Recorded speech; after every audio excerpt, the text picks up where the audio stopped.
जी। तो आज आपका जो पाठ है वो क्या है? ट्रांसलेशन। अनुवाद आप लोग जानते हैं, अनुवाद होता क्या है?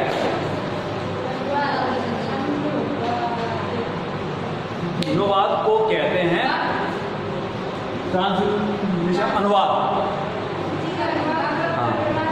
तो ये मतलब क्या है कि जब हम किसी एक भाषा से किसी दूसरी भाषा में अपनी बात को जब हम बोलते हैं, कहते हैं या हम उसे समझाते हैं, तो वह आपका क्या कहलाता है? अनुवाद। जैसे आपका हिंदी से अंग्रेजी और अंग्रेजी से आपका हिंदी, है ना? ट्रांसलेशन है to Hindi to English and English to Hindi. तो यहाँ पर क्या है कि आपको इसमें सबसे पहले जो इसका जो फायदा है, तो ट्रांसलेशन में जो सबसे पहला जो आता है नियम, रूल नंबर 1, वो इसमें क्या होता है? SUBJECT का सब्जेक्ट मतलब वो कर्ता। देखो तो ये होता क्या है कि ये क्या है आपका, ये आपका क्या है? ये है कि वाक्य में जो व्यक्ति कार्य करने वाला होता है, कार्य करने वाला, तो हम उसको क्या बोलते हैं? आपका कर्ता, यानी कि आपका सब्जेक्ट। क्या चीज? सब्जेक्ट, मतलब जो भी काम करने वाला है। अब जैसे वाक्य है राम जाता है, तो मैं ये जो है ये कौन? हाँ, है ना? अब चाहे वो राम हो, चाहे श्याम हो, चाहे वो मोहन हो, चाहे वो सोनू हो, बेचेलाल हो, राम भरोसे हो, जो भी होंगे तो वो आपके कौन होंगे? है ना? मतलब जो व्यक्ति कार्य कर रहा है वह आपका क्या होता है? कर्ता। तो ये आपका ट्रांसलेशन का पहला नियम है कि हमें सबसे पहले कर्ता पे ध्यान देना पड़ता है। अब जैसे मैंने वाक्य लिया था Ram goes to school, Ram goes to school, तो प्रस्तुत वाक्य में Ram is Ram is a please, है ना? ठीक।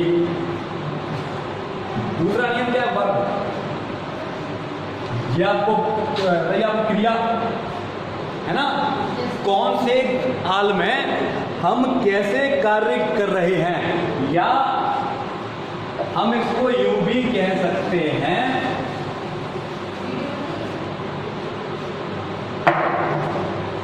या हम इसको यूं भी कह सकते हैं कि जिन शब्दों के द्वारा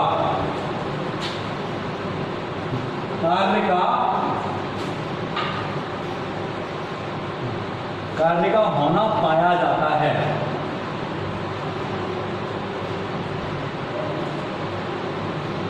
है ना? तो वो आपकी कौन होती है? सब वर्ब होती है। था, थी, थे, है ना? Will, shall, have, has, had, है ना? तो ये सब आपकी क्या है? क्रिया है। अब जैसे वाक्य था वो कौन सा? राम गोज़ टू स्कूल, तो वो वाले वाक्य में है आपका सब्जेक्ट, और कौन था? ये आपका क्या है ना? क्योंकि यही तो वो काम है कि ये कौन सा हो रहा है इसका काम, ये काम हो रहा है कौन से वाला, है ना? तो ये आपकी क्रिया हो रही है। अब कोई व्यक्ति सिंगर सॉन्ग गाना गा रहा है, मैच खेल रहा है, प्लेइंग कर रहा है, कोई काम कर रहा है, तो वो मतलब आपकी होगी क्या, वर्ब, ठीक है। और फिर इन सबके बाद आएगा आपका OBJECT आएगा, ऑब्जेक्ट। नियम नंबर 3 में ऑब्जेक्ट OBJECT, ये आपका कर्म होगा, मतलब यानी कि कार्य। ये क्या है, ये है आपका कि वे आपके शब्द, वे शब्द जो, वे शब्द जो क्रिया के भावार्थ को क्या करते हैं, पूर्ण करते हैं।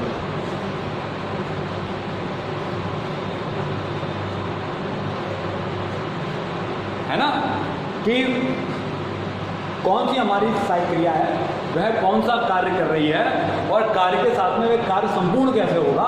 तो जो हमको ये चीज़ बताते हैं वो आपके कौन होते हैं, ऑब्जेक्ट होते हैं। और ये भी यहाँ पर क्या है, जैसे बाकी कौन सा था आपका, राम गोज टू स्कूल, वह जो राम है वह कहाँ पहुँच रहा है ना। तो विद्यालय में क्या है, ऑब्जेक्ट है, कि जब वह विद्यालय पहुंच जाएगा तो वह जो काम कर रहा था वह काम संपूर्ण हो जाएगा, है ना। मतलब विद्यालय जाना ही तो काम उसका है ना, वो कहाँ पहुंच रहा है, विद्यालय में। और जैसे ही वह विद्यालय पहुंच जाएगा उसका काम कंप्लीट हो जाएगा। तो अच्छा, ये आपको ध्यान है कि ऑब्जेक्ट के जो प्रकार होते हैं ये 2 प्रकार का होता है।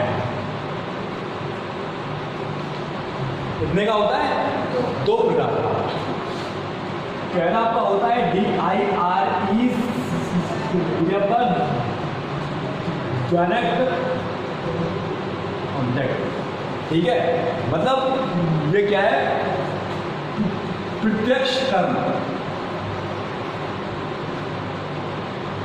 प्रत्यक्ष आपको पता है, प्रत्यक्ष, हाँ वो ना कहते हैं प्रत्यक्ष को प्रमाण की क्या होगा, मतलब जो चीज़ सामने है उसके लिए किसी की वो नहीं। तो क्या है कि जो काम हमारे सामने हो रहा होगा, है ना, जैसे। और ये है आपका डायरेक्ट ऑब्जेक्ट, और सेकंड आपका है इनडायरेक्ट ऑब्जेक्ट, यानी कि प्रत्यक्ष कार्य जो कि हमारे सामने नहीं किया जा रहा है, ठीक है। तो क्या है,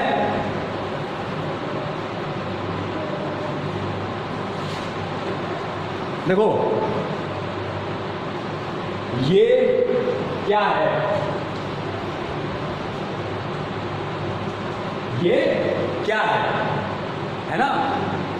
ये मैंने आपसे प्रश्न किया, यहाँ पे हम इसको यूं लिखेंगे, यह क्या है, व्हाट इज दिस। अगर मैं ये प्रश्न पूछूं यह क्या है, तो सिंपल सी बात है कि जो भी हम चीज़ पूछ रहे हैं वह आपके सामने है ना, तभी तो मैंने पूछा यह क्या है, यानी कि ये आपके सामने रखी हुई है। अब यही वाक्य को हम इसको यूं कहें तो ये आपका होगा, कौन सा हो गया, ये हो गया आपका डायरेक्ट ऑब्जेक्ट, क्या हम इसको प्रत्यक्ष देख पा रहे हैं, है ना। और ये इसको दिया जाएगा, है ना। अब ये जो है आपका शब्द क्या, ये हमको पता नहीं है कि ये तुमको मिलेगा या तुमको मिलेगा, या पता नहीं तुम में से किसी को नहीं मिलेगा, किसी दूसरे को मिलेगा। तो ये आपका क्या है, इनडायरेक्ट ऑब्जेक्ट है, यानी कि हमको मालूम नहीं है कि ये किसको दिया जाएगा। तो जहां पर आपका वाक्य देखें क्या, तो तो हुआ वो क्या, डायरेक्ट। और जहां पर ये आए इसको या इसके लिए, तो जहां पर हमें सामने वाले का नाम पता हो ये कहाँ है, तब वहां पर आपका डायरेक्ट ऑब्जेक्ट हम उसमें प्रयोग करेंगे, तो है ना। तो यही कहा जा सकता है कि जब हम आपका वाक्य बनाते हैं तो सबसे पहले होता उसमें क्या है, फिर क्या होता है, फिर क्या होता है, और फिर क्या होता है, डायरेक्ट और यानी कि आपका सब्जेक्ट प्लस आपका वर्ब प्लस आपका ऑब्जेक्ट और फिर आपका प्लस आपका डायरेक्ट और प्लस आपका इनडायरेक्ट। यही वाक्य बनाने का ढंग है और यही वाक्य बनाने के जो नियम होते हैं वो हैं। तो आज आपका ये पाठ जो है संपूर्ण होता है। ये पाठ आपका इतना ही था। नेक्स्ट पार्ट में हम आपको बताएंगे use of is am are, है ना। यहाँ से हम आपके वाक्यों की आज करते हैं, शुरुआत करते हैं। Use of is am are, है, हैं और हूँ, है ना। तो मैं doctor Prashant Kumar Mishra second sem के बच्चों को आज इतना ही बताऊंगा। सिंपल सेंटेंसेस के जो वो थे नियम थे वो आज आपको बताए हैं। नेक्स्ट वीडियो में इसके बाद की जो होगी story, so I tells you bye guys.